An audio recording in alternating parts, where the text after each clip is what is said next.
Cuando yo nací, mis papás vivieron un tiempo con mi familia paterna, no porque no había mucho dinero, sino porque no duraron ni un año, debido a que mi abuelita criticaba a mi mamá por todo lo relacionado a mi crianza.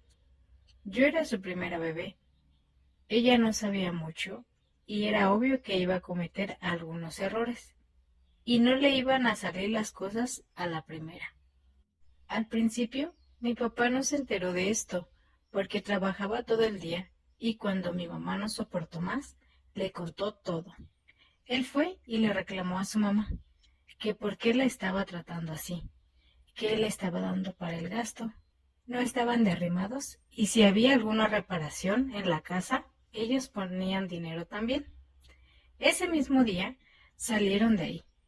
Se fueron a casa de mi familia materna, donde sí fueron bien recibidos. Además, mis abuelos contaban con una casa muy grande. Ellos la planificaron con mucho esfuerzo y con mucho tiempo. La estuvieron construyendo porque querían que si en alguna necesidad sus hijos pudieran vivir también allí. La casa contaba con un cuarto muy grande en el que pudieran vivir con una cama, incluso una cocina, y también contaban con baño propio. Para cuando llegamos allí, solo estaban viviendo mi abuelita y mi tía, la menor. Mi abuelo había fallecido ya hacía mucho tiempo. Mi tío, el mayor, vivía aparte, en su casa propia. Además, mi tía, la que seguía de mi mamá, estaba viviendo en Estados Unidos. Allí tenía su vida y su familia. Cuando yo tenía más o menos un año, mi mamá decidió que ya podía trabajar, por lo que mi abuelita y mi tía me cuidaban. Ella y mi papá decidieron que ya era momento de ahorrar para tener una casa propia. Eso sí, en ningún momento los trataron mal en esa casa. Estuvieron allí porque era el único lugar de momento que tenían. Así estuvieron algunos años, sin ningún problema. Pero poco a poco la salud de mi abuelita, debido a su edad, empezaba a verse afectada. Cuando yo cumplí 6 años, ella desafortunadamente dejó este mundo. A todos nos dolió muchísimo, sobre todo a mi mamá, a mi tía la menor y a mí, porque éramos muy apegadas a mi abuelita. Todos estábamos en llanto y sufrimiento, pero en medio de todo esto, el hermano mayor de mi mamá se comportó como un verdadero sinvergüenza, porque resulta que mi abuelita había puesto a nombre de mi tío la casa. Él debía mantener la promesa de que esa casa era para todas y para todos. Desafortunadamente no lo cumplió. Él dijo que esa casa le correspondía porque él era el mayor, además él era hombre, y por eso él debía de tener la casa. Y ya la escritura estaba a su nombre. Entonces nos fuimos. Nosotros decidimos buscar otro lugar y pues también mi tía la menor. Lo único bueno de esto fue que él nos dejó unos días para buscar otra casa, porque aunque mis papás estuvieron ahorrando todo este tiempo, aún así los gastos diarios no permitían poder comprar o tener una casa propia. Con todo ese dolor del mundo, tuvimos que mudarnos. Afortunadamente, mis papás encontraron una casa un poco lejos de sus lugares de trabajo, pero justo la renta era súper barata y la aceptaron de inmediato. Cuando llegamos a la nueva casa, me alegré mucho porque estaba una niña allí y yo pensé que los dueños de la casa la habían olvidado y que pasarían por ella más tarde. Pero cuando le conté a mis papás de ella, le dijeron que esa era una amiga imaginaria, que ella existía porque mi mente la creaba, pero yo estaba segura de que era real. Además, aunque estábamos en la cocina, a ella no le gustaba estar mucho allí. Si tenía que ir a tomar agua, o por jugo, o por leche, tenía que hacerlo muy rápido. Ella se veía muy incómoda y a veces solo se quedaba en la puerta esperándome. No me perdía de vista. Eso era todo. Realmente nunca entendí por qué, ni tampoco la forcé. Años después me enteraría del significado de esto, pero de momento eso no era algo importante para mí. Yo solo quería seguir jugando y divirtiéndome. También, años después entendí por qué ella no podía salir. A veces venía un carrito de los helados por la calle. Mi mamá salía, yo esperaba en la puerta, pero nunca iba del todo. Es peligroso salir por las calles, porque luego uno de niño puede jugar y correr. Y eso no está bien porque pueden pasar coches o sufrir algún otro accidente. Entonces me quedaba en la acera esperándola, pero ella no podía salir. Ella siempre estaba en el patio de la casa. Decía que no podía ir más allá, pero que sus papás iban a regañarla. Mis papás pensaron que como yo no podía con todos estos cambios en mi vida, por eso imaginaba a mi amiguita, y no le dieron más importancia. Recién comenzaban las vacaciones de verano. Yo feliz de poder jugar acompañada. A mi tía siempre le dio miedo que yo tuviera esa amiga imaginaria. No le agradaba mucho la idea de verme hablar sola, mientras yo sí la veía. Por eso mismo pasábamos buen rato limpiando la casa constantemente para mantenerme ocupada. Ya cuando mi mamá volvía en la tarde, yo podía jugar con ella. En ese entonces no se me hacía nada anormal que de repente la niña no se moviera como yo iba moviéndome.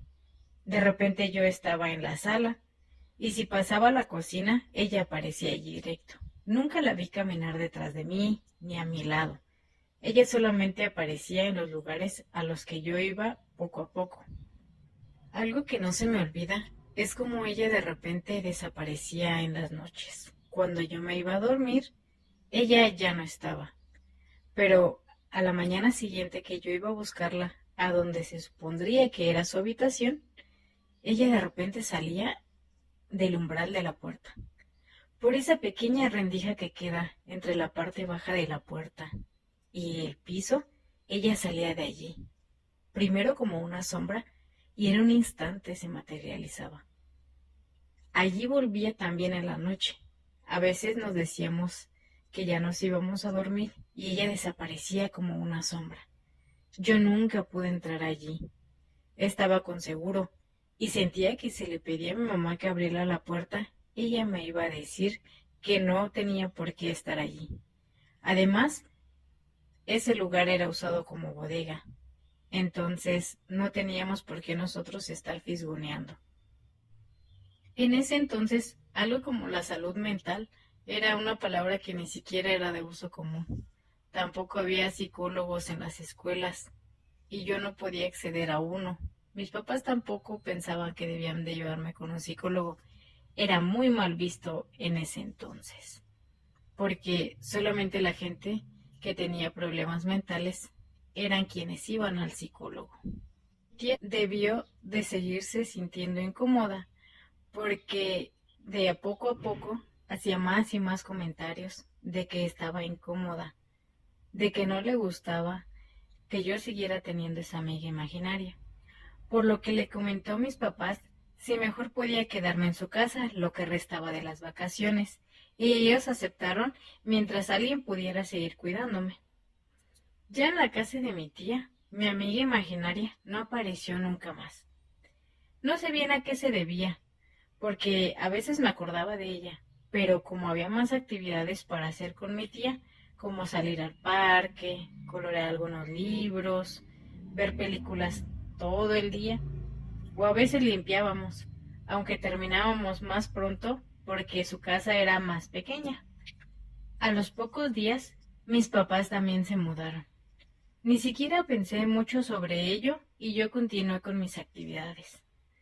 Se terminaron las vacaciones y comencé la primaria. Después de eso, no volví a ver ni siquiera a pensar en esa amiga imaginaria. Años después, cuando yo estaba por entrar en la preparatoria, por fin pudimos cambiarnos casa propia. Mis papás pudieron comprarla y en medio de toda esa mudanza me entró la duda Y entonces le pregunté a mi mamá que si ella se acordaba de aquella casa a la que nos fuimos, en la que yo veía a esa amiga imaginaria. La reacción de mi mamá fue un poco de sorpresa y de miedo, pero aún así me explicó. Me dijo que a los pocos días que yo me fui con mi tía, ella iba saliendo de casa para ir a comprar comida. Una vecina le preguntó por mí, que si todo estaba bien, que si dónde estaba yo, que la verdad casi nadie se acercaba a hablar con las personas que vivían allí porque no duraban mucho y dadas las circunstancias no les gustaría involucrarse.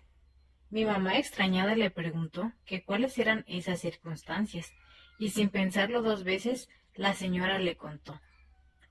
Hace ya unos 15 años de eso, pero a los primeros dueños de esa casa les pasó una desgracia. Eran una familia de 3. El señor era un médico de profesión. La esposa tenía conocimientos de enfermería, pero era ama de casa y tenían una hija pequeña que iba a la primaria. El señor a veces atendía de forma privada a algunos pacientes y generalmente su esposa lo ayudaba en esos casos y dejaban a su hija a cargo de la sobrina de la señora, que era la única familiar cercana que tenían. Esa sobrina no le interesaba mucho cuidar a la niña, pero sabía que debía de ayudar en alguna forma porque de pasar algo, ella sabía que podía obtener un beneficio. Por ello, en un descuido, donde ella no estaba supervisando a la niña, esta fue hasta la cocina y quiso abrir algunos cajones y gavetas, pero lo único que encontró a su alcance, porque era una niña pequeña para su tamaño, fueron productos químicos de limpieza. Ella, por los colores debieron llamarle mucho la atención, entonces tomó algunos, por lo que se intoxicó y su cuerpo no resistió, dejando este mundo. Fue muy lamentable, pero eso no era todo. La historia no termina allí, porque sus padres nunca volvieron, porque sufrieron un accidente automovilístico perdiendo la vida ambos al instante. Y nunca pudieron regresar a casa a ver lo que le había sucedido a su pequeña. Siendo así la sobrina la única familia cercana que tenían, ella heredó la casa. Obviamente no quiso vivir allí, porque sabía que era su culpa. Como la familia era de dinero, ella no recibió un castigo, simplemente heredó la casa. Obviamente no quiso vivir allí, pero por más que trató de vender la casa por una cosa u otra, no se concretaba la venta y decidió rentarla, pero nunca duraron mucho los inquilinos. Siempre que puedo, le comento a la gente que se vaya, que aunque de momento no han pasado más desgracias, que no se arriesguen y busquen otro lugar para vivir, porque ella nunca les cuenta la historia de esta casa. Me quedé helada, no tenía idea de que ese era el por qué yo veía a esa niña. Realmente yo, con el tiempo, pensé que era mi imaginación, pero no era realmente mi imaginación, sino era el espíritu de esa niña, un fantasma. Entonces entendí por qué nunca jamás se volvió a hablar de ello. Yo por mi parte nunca más volví a saber de esa casa. Lo único bueno de esto es que mi tía pudo recibirnos en su casa. Aunque vivimos un tiempo apretados, pudimos arreglárnosla y yo pude continuar con mi escuela, mis papás con su trabajo, pudieron ahorrar y como les comenté anteriormente, mis papás pudieron comprar su casa propia. Y en esta casa no pasa nada, no tenemos experiencias paranormales de ningún tipo, salvo que alguno que otro vecino, su música en volumen alto nos incomoda, pero no es tan seguido y no pasan más cosas. Esta ha sido la historia de hoy. Me gustaría mucho que comentaras si has pasado una experiencia similar, ya sea tuya o de alguien que conozcas. Nos vemos en el próximo video. Gracias.